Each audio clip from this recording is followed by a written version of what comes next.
Howdy, YouTubers! TGIF! Yeah! It's Friday! Woo! Beer, beer, beer, beer, beer, beer, beer! Anyways, I was very pleased with the responses that I got to my hypothetical dolly video yesterday. Kind of sparked a little bit of interesting conversation, so I kind of wanted to talk a little bit about where I got that ooh, it's hot in here. Where I got the idea for that hypothetical story. It kind of stems from several different theories that are out there today. You know, starting with the Mayan calendar, which ends in 2012. The Mayans somehow knew that it took 26,000 years for our solar system to circle around the circumference of our galaxy, our spiral galaxy. See, we're floating around, you know, the supermassive black hole at the center of our galaxy, and they knew this. How? There's also an alternative theory to the way that modern humans advanced. You know, obviously the theory of evolution and the evolution of society are kind of tied hand in hand. You know, that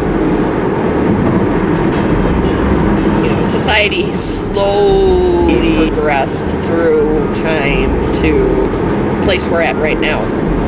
And I just think that that's ridiculous. And the reason I think it's ridiculous, I go along with the scientists who believe that there was, I forget the name of the theory, I have to look it up. I think it's the cataclysm theory, that that periodically throughout the course of history there have been cataclysmic events that have taken a technically advanced society and socially advanced society and brought them completely to their knees and forced humanity to start all over again. You know, modern scientists today say that physically modern human beings have been on this planet for 100,000 years. Well, look at what we did in 2,000 years. In the last 2,000 years, I mean, we went from Rome to putting rovers on Mars, okay? You can't tell me that in that 100,000 year period of time that there wasn't rises and falls in the advancement of humanity. As a society, you know, as a world culture.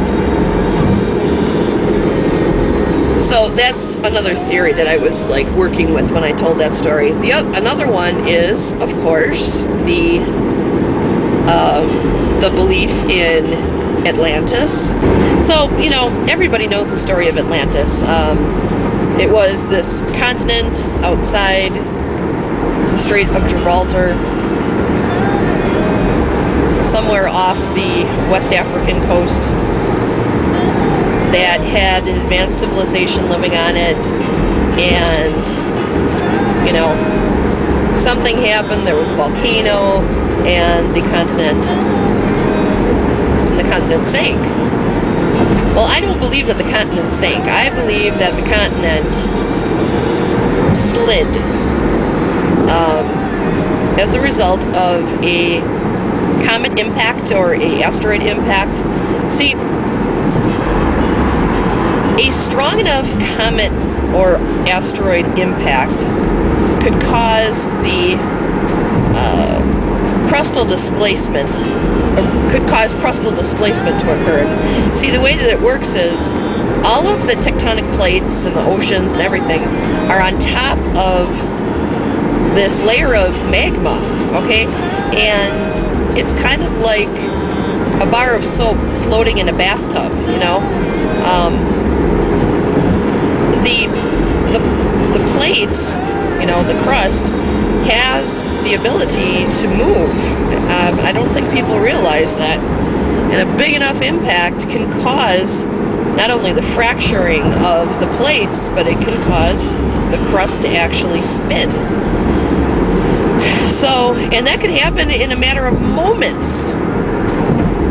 Not over eons and eons and eons, like evolution says, you know, that this took place. It could happen smack bam right now.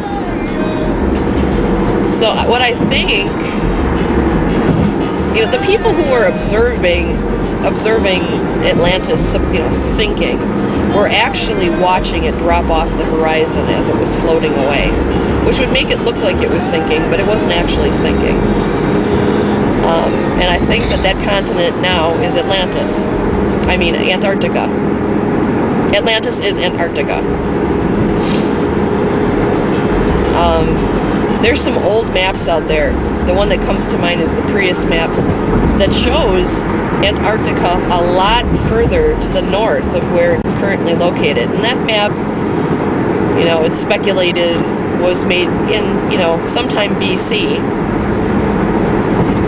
you know, which shows that although it had moved it still hadn't moved as far as it is today. There's also maps out there that show California not connected and India in the middle of the ocean. So, I mean, there's plenty of evidence out there to suggest that there was definite, you know, crustal displacement that was taking place in the early part of this age. So, the island, or the continent of Mu as well, I don't think that sank. I think that is what is currently today India.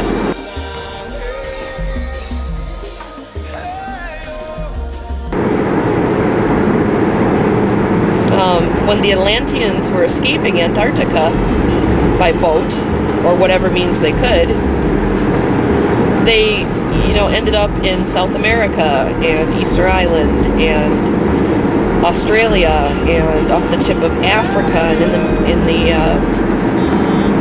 you know, maybe even as far north as the Mediterranean, who knows, but I know that Plato mentioned, you know, the world ocean surrounded Atlantis, and if you look at Antarctica, you know, as a continent, in the same way that Australia, if you look at Australia, when you have something that is surrounded by water like that, it would be thought of as a world ocean.